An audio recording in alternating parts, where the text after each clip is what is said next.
बोले शंकर भगवान की जय, बोले शंकर भगवान की जय, बोले सच्चे दरबार की जय। आप सभी माताओं बहनों को हरतालिका तीज की बहुत बहुत शुभकामनाएं। और ये माँ पार्वती और भगवान शिव की कथा है। और हरतालिका से तात्पर्य है हरना, हरना मतलब अगवा कर लेना, उठा लेना। ऐसी है, किसी को घर से उठा लेना, लेकिन वो नाटकीय था, यानी जानबूझ करके कुछ इस प्रकार की लीला करी थी। क्यों करी थी? भगवान शिव को पति रूप में प्राप्त करने की ठान रखी थी उन्होंने। ऐसे ही है, पता है आप सभी को? नहीं, क्योंकि देखो ये कथा आपके क्षेत्र की तरफ चलती है, हमारे यहाँ करवा चौथ चलती है, आपके यहाँ हरतालिका तीज, पति की लंबी आयु के लिए। अच्छा एक छोटी सी बात बताओ, पति भी कोई व्रत रखते हैं पत्नी की लंबी आयु के लिए?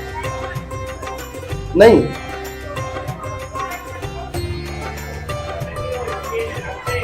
जी,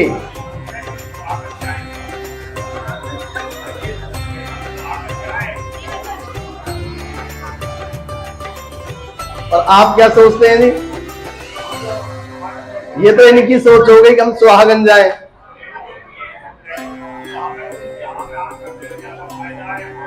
नहीं नहीं, हाँ में हाँ नहीं, अपना आपका क्या विचार है? वो कैसे जाएंगी वो तो बता दिया, आप कैसे जाना चाहते हो ये बताओ एक बार।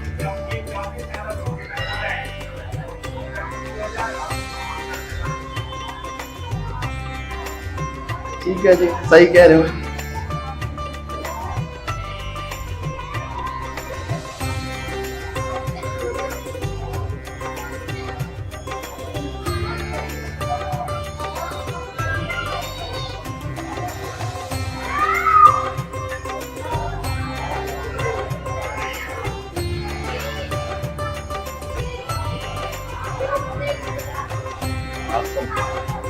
पुस्तक नहीं हमारे पास कथा की।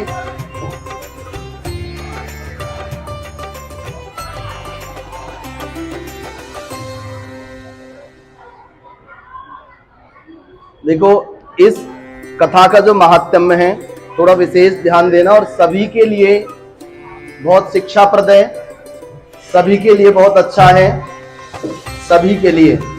सिर्फ ये इसलिए नहीं कि पति की आयु लंबी हो, सिर्फ इसका उद्देश्य इतना नहीं है। इसका उद्देश्य हमारे जीवन में सौभाग्य, हमारे जीवन में सुख, शांति, आनंद, सौहार्द, इन सभी की प्राप्ति हो, इस व्रत का उद्देश्य ये भी है। तो एक प्राचीन काल की एक कथा है, कहते हैं कि इस व्रत के महात्म्य की कथा भगवान शिव ने पार्वती जी को उनके पूर्व जन्म का स्मरण करवाने के उद्देश्य से इस प्रकार कही। माता पार्वती से होता है ना, पूर्व जन्म में हमने क्या किया क्या नहीं किया हमें क्या पता, ये पता होता है। तो वो कहते हैं कि हे गौरी, पर्वतराज हिमालय पर गंगा के तट पर तुमने अपनी बाल्यावस्था में अधोमुखी होकर के घोर तप किया था। इस अवधि में तुमने अन्न ना खाकर केवल हवा का ही सेवन किया, और इतनी अवधि तुमने सूखे पत्ते चबाकर काटी। अच्छा, आप सिर्फ हवा का सेवन करके व्रत रखते हो या कुछ और भी?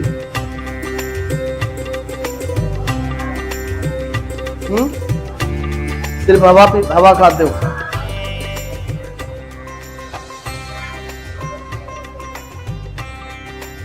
चलो अच्छी बात है, लेकिन एक चीज और ध्यान रखना, यहां पे व्रत का आरंभ होता है कुंवारेपन से, और हम व्रत कब करते हैं? शादी के उपरांत, कुंवारे से करते हैं। नहीं, बहन जी कह रही है कुंवारे से ही करते हैं।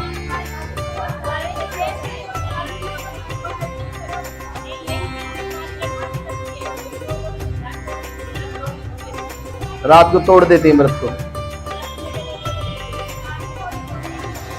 ठीक है, तो ध्यान देना, भगवान शिव मां पार्वती से कहते हैं कि पहले समय में आप हिमालय की पुत्री थी और आपने घोर तप किया। और घोर तप कैसा?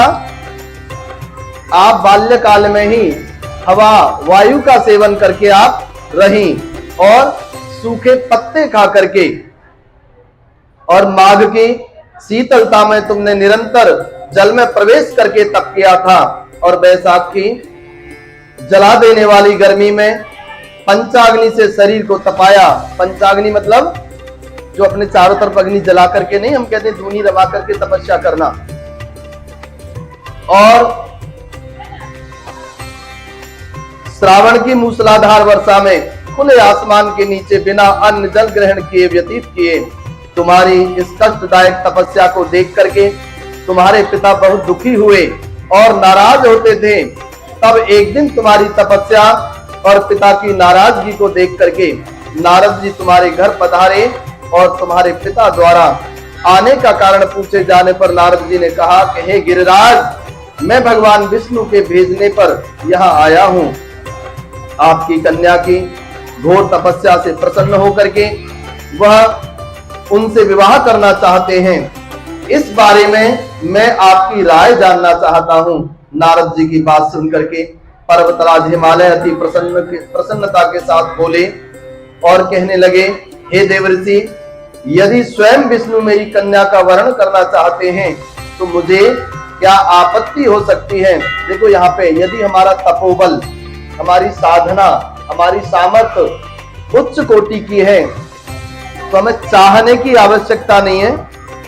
हमें कोई अभीष्ट मनोरथ पूर्ण करने के लिए उसकी कल्पना, उसकी इच्छा करने की आवश्यकता नहीं। ईश्वर की कृपा से वो स्वयं सरल और सुलभ हमें प्राप्त हो जाएगा। हम रट लगाते हैं ना, हमने व्रत करा है हमारा वो काम सिद्ध हो जाए, हमने तपस्या करी है हमारा फलाना कार्य सिद्ध हो जाए। नहीं, हमने उपवास रखा है हमें फलानी फलानी वस्तु की प्राप्ति हो जाए, करते ना हम। लेकिन वाकई में व्रत के अंदर सत्यता है, आपकी तपस्या सत्य पर आधारित है और वाकई में भगवान के श्री चरणों का ध्यान लगा करके आप उस तपस्या को करते हो, तो आपको कहने की आवश्यकता नहीं। जैसे एक माँ होती है ना, अपने छोटे बच्चे की थोड़ी सी हरकत से समझ जाती है कि भूखा है या इसके दर्द है या मलमूत्र विसर्जन करने की उसे शंका है, समझती है ना थोड़े से हाव भाव से, या नहीं? तो वैसे ही हमारे अंदर यदि हम भगवान को, परमपिता परमात्मा पिता की उपाधि दें, जगत जननी महामाई को हम माँ की उपाधि दें, तो हमारे अंदर वो बचपना, वो वात्सल्य होना चाहिए जो ईश्वर करुणामयी माँ भगवती ममतामयी बन करके, ममतामयी बन करके हमारे ऊपर कृपा करें। लेकिन बड़ी समस्या है, हम कोशिश तो करते हैं लेकिन वो कोशिश दिखावे में रह जाती है, खाली होड़, देखी देखा।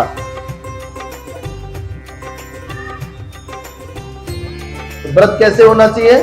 सावधानी से, ध्यानपूर्वक, और हमें पता होना चाहिए कि इस व्रत की विधि क्या है, उद्देश्य क्या है, नियम क्या है, इसका हम पालन किस प्रकार से करें जो ये सफल हो जाए। लेकिन अधिकांशतः हमें जैसा देखने में मिला ना, हम वैसे ही उसको ग्रहण करके और करते चले जा रहे हैं बस। एक और चीज आपको ध्यान देनी चाहिए, मां पार्वती के विषय में चर्चा चल रही है, तो कोई बेटी महल के सुख छोड़ करके घोर तप और तपस्या करे तो उसके पास श्रृंगार साजो सज्जा होगी कि नहीं? हम क्या करते हैं? तपस्या वो भी भगवान की प्राप्ति या भगवान की कृपा की प्राप्ति के उद्देश्य से यदि करी जाए तो हमें जो मोह में डालने वाली जो वस्तुएं हैं, भोग विलास में खींचने वाली, लालच उत्पन्न करने वाली जो वस्तुएं और विषय हैं, उन्हें त्यागना पड़ेगा सर्वप्रथम। लेकिन हम क्या करते हैं? सबसे पहले उन्हीं का हम आवरण, उन्हीं को हम धारण करते हैं। अधिक से अधिक। और भगवान क्या मांगते हैं? वैराग्य। हमेशा के लिए नहीं, वो ये नहीं कह रहे आप साध्वी बन जाओ, छोड़ दो सब कुछ, नहीं। वो कहते हैं यदि मुझे प्राप्त करना, मेरी कृपा प्राप्त करनी है, तो उस क्षण के लिए इन सब चीजों का त्याग कर दो जिसमें का आपका मन ध्यान लगा रहता है। मैंने स्वयं अनुभव करा है, माताएं बहनें विशेष पर्व पर जब तैयार होकर के आती है ना, तो मंदिर और भगवान का नहीं, ऐसे लगता है किसी पार्टी में जाती हूं।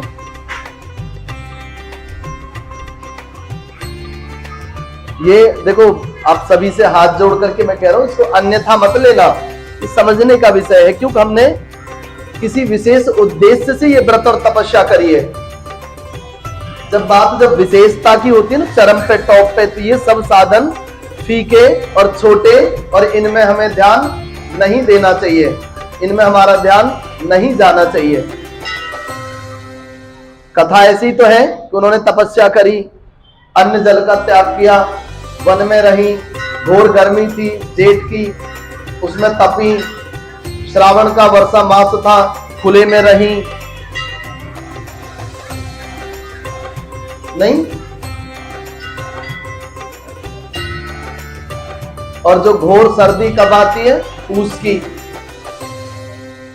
उसमें शीतल जल में स्नान।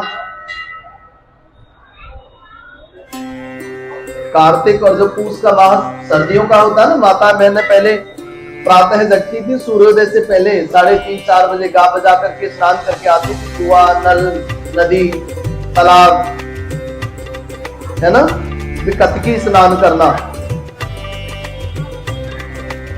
कितना सज के जाती थी उस समय? बिल्कुल नहीं।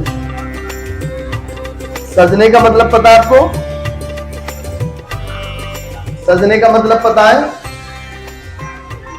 किसी को दिखाना, अपने को नहीं, किसी को दिखाना। ये बड़ी गंभीर सी बात है, समझना इसको। हम विफल क्यों होते हैं अपने व्रत पूजा पाठों में? इतनी तप तपस्या करने के बाद हमें लाभ पूर्ण रूप से क्यों नहीं मिलता? ये कारण है उसके। यदि हम वाकई में इन कथाओं को सुने तो हमें सीख लेनी चाहिए, और सीख न लें तो व्रत और पूजा और ऐसे बैठना और भूखे मरना सब व्यर्थ, सब बेकार है।